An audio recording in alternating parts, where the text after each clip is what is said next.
The 2025 Philadelphia 76ers are having the season from hell. The Sixers have been so bad, it's actually hard to believe that there was legitimate optimism heading into it. How different the vibes were just 8 short months ago. On July 6th, the Sixers made the first and biggest splash of the offseason, signing Paul George to a 4-year, $212 million contract. The signing wasn't a guarantee by any means. George, an LA native, said he was actually willing to stay with the Clippers for less, in exchange for a no-trade clause, but they reportedly refused. The very same day, they signed Caleb Martin away from the Miami Heat, who was a playoff hero for them during the 2023 run to the finals.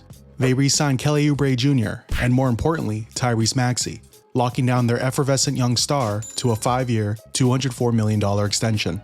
Their bench, which was a glaring problem during last year's first-round exit against the New York Knicks, was seemingly solidified with veterans Andre Drummond, Eric Gordon, and Reggie Jackson, grown-ups who could conceivably hold down the fort when 1 or 2 of their 3 stars rest. They even added French Olympic hero Guerschon Yabusele, a former NBA first-round pick, and after flunking out during his first tour of the league, continued to develop his game overseas these past few years, and seemed poised for a second NBA opportunity. Finally, to top it all off, on September 20th, they extended their franchise superstar, Joel Embiid, to a 3-year, $193 million contract, preemptively squashing any doubt that Embiid, whose contract could have been up after this season, would leave Philadelphia, and thus showing the Sixers' commitment to their newly formed Big Three of George, Maxey, and Embiid. But as we sometimes know, the road to hell is paved with good intentions.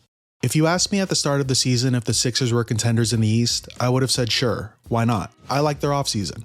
I like the fit of George, specifically that instead of being someone expected to carry an offense, he would finally fulfill his destiny as an ultimate glue guy, an overqualified third option, firmly behind Embiid and Maxey. Maxey was coming off of his very first All-Star season, averaging 26 points a game and winning Most Improved Player of the Year, which is definitely a legitimate award that definitely matters.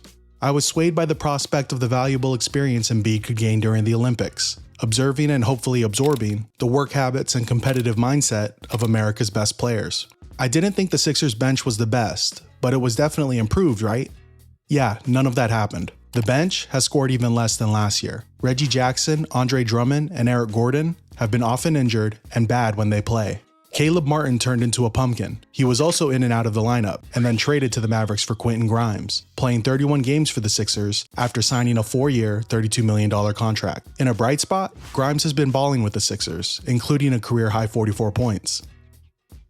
Tyrese Maxey is averaging a career-best points per game, and close to a career-best assists per game, but don't be fooled. These numbers are a product of necessity, not necessarily improvement. Injuries have ravaged the Sixers, and the extra workload Maxey has been forced to take on has not only tanked his efficiency, but he's turning over the ball more than he ever has. He's shooting a career worst from the floor, and his 3-point percentage has dropped by more than 4%. I ain't gonna lie, it was difficult. Now, without Joel, you know how it is, focus is on you, like heavy now.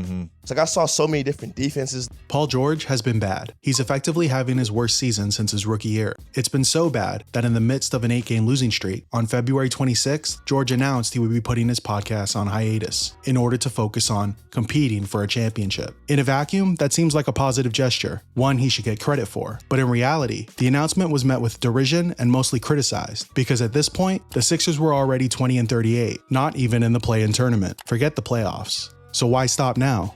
Maybe it was because of what was announced just 2 days later.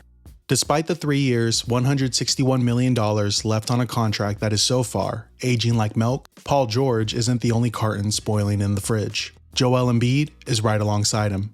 Let's recap his last 8 months. It started off well.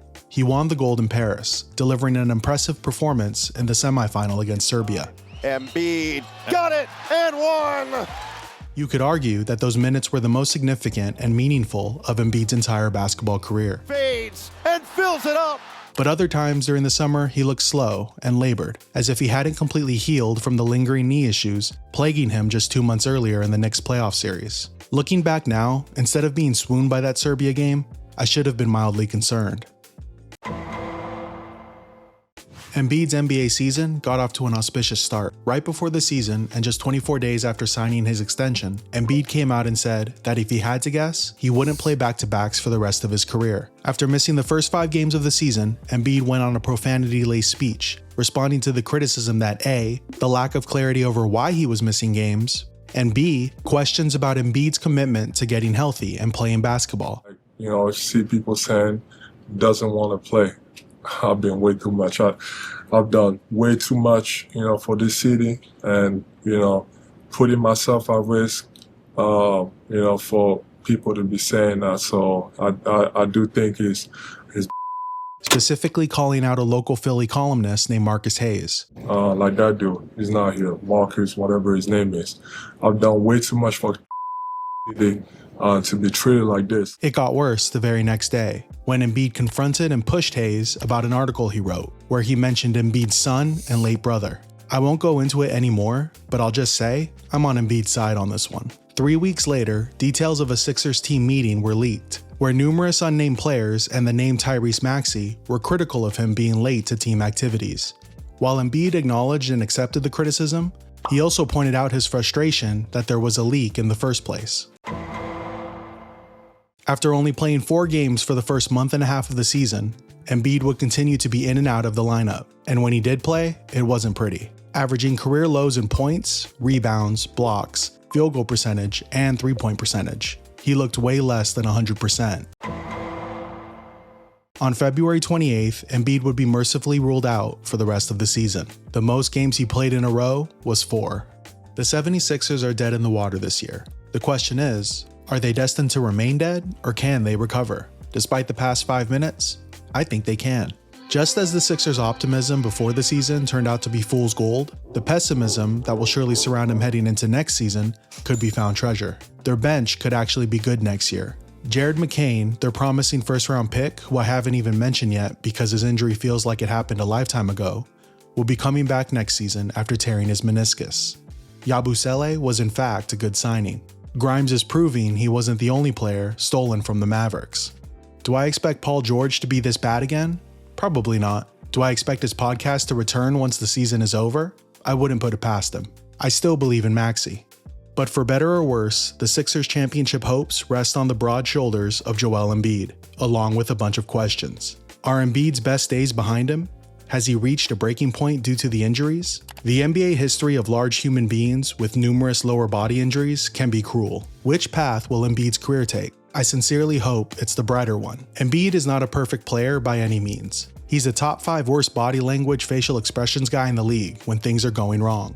What I'd like to see from Joel, he got to get his head up. As the leader of the team, he cannot have his head down. He's got to say, guys, we're fine. But I still believe he truly cares about bringing a championship to Philadelphia. I believe a little less that the Sixers currently have the pieces in place to do that, but there is a chance. And finally, I don't know if his body going forward will even let him have the opportunity to do so. For his and Maxey's sake, I hope so. My name is Kai. Thanks for watching.